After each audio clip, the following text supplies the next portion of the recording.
Tulips, South India's largest beauty salon chain. Best service, lowest price. സൗന്ദര്യത്തിന്റെ പൂർണ്ണതയ്ക്ക് Tulips സ്പർശം. എഴുപത്തിരുത്തി ISS higher secondary സ്കൂളിൽ ഫെസ്റ്റും പ്രതിഭാ സംഗമവും സംഘടിപ്പിക്കുന്നു. 2023-24 അധ്യയന വർഷത്തിലെ ISS ഹയർ സെക്കൻഡറി സ്കൂളിന്റെ ഫെസ്റ്റും ദേശീയ സംസ്ഥാന പ്രതിഭകളായ വിദ്യാർത്ഥികളെ അനുമോദിക്കുന്ന പ്രതിഭാ സംഗമവും വിപുലമായി സംഘടിപ്പിക്കുന്നതായി ഭാരവാഹികൾ വാർത്താ സമ്മേളനത്തിൽ അറിയിച്ചു. ജനുവരി 20 ഉച്ചയ്ക്ക് 1 മണിക്കാണ് ചടങ്ങ് സംഘടിപ്പിക്കുന്നത്. ET Muhammad Basheer MP, P Nandakumar MLA, പ്രശസ്ത ഗായകൻ ഫിറോസ് ബാബു, ജമാഅത്തെ ഇസ്ലാമി മലപ്പുറം ജില്ലാ പ്രസിഡന്റ് ഡോക്ടർ നഹാസ് മാള തുടങ്ങിയ പ്രമുഖ വ്യക്തികളും ചടങ്ങിൽ സംബന്ധിക്കുമെന്ന് ഭാരവാഹികൾ വാർത്താ സമ്മേളനത്തിൽ അറിയിച്ചു. 52ാമത് വാർഷികമാണ് ഈ വരുന്ന ശനിയാഴ്ച 1:30 മണിക്ക് ആരംഭിക്കാം. കഴിഞ്ഞ വർഷങ്ങളെല്ലാം തന്നെ 100% വിജയം നേടിയ ഒരു സ്ഥാപനമാണ് ISS.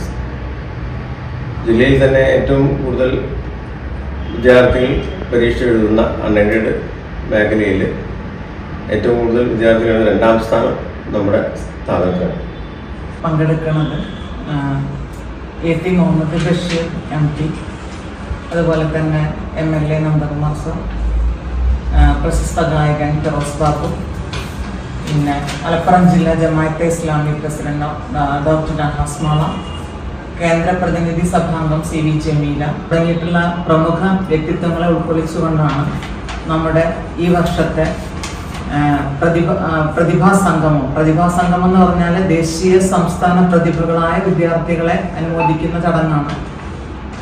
പ്രതിഭാ സംഘം ലോപ്സിയ എന്നുള്ള പേരിൽ നമ്മൾ ഈ വർഷത്തെ ഫെസ്റ്റ് നടത്താൻ പോവുകയാണ് പറയുന്നത്. ടൈക്കോണ്ടോയിൽ കേരളത്തിലെ ഏറ്റവും മികച്ച സ്കൂൾ എന്നുള്ള നേട്ടം കൈവരിക്കാൻ ഞങ്ങൾക്ക് സാധിച്ചിട്ടുണ്ട് ഈ വർഷം. അതുപോലെ തന്നെ ദേശീയ തലത്തിലേക്ക് ടൈക്കോണ്ടോയിൽ 6 പ്രതിഭകളെ വാർത്തെടുക്കാനായിട്ട് സാധിച്ചിട്ടുണ്ട്. സംസ്ഥാന ശാസ്ത്രമേളയിൽ 2 പ്രതിഭകളെയും അതുപോലെ സ്റ്റേറ്റ് കലോത്സവത്തിൽ പ്രതിഭകളെ വാർത്തെടുക്കാൻ സാധിച്ചിട്ടുണ്ട്.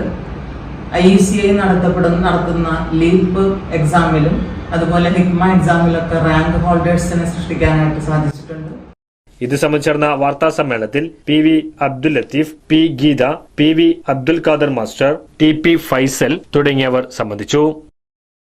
പൊന്നാനി ചാമ്പ്യൻസ് കപ്പ് ബാഡ്മിന്റണിൽ ലിയാസ് ആൻഡ് നൌഫൽ സഖ്യം ചാമ്പ്യന്മാരായി.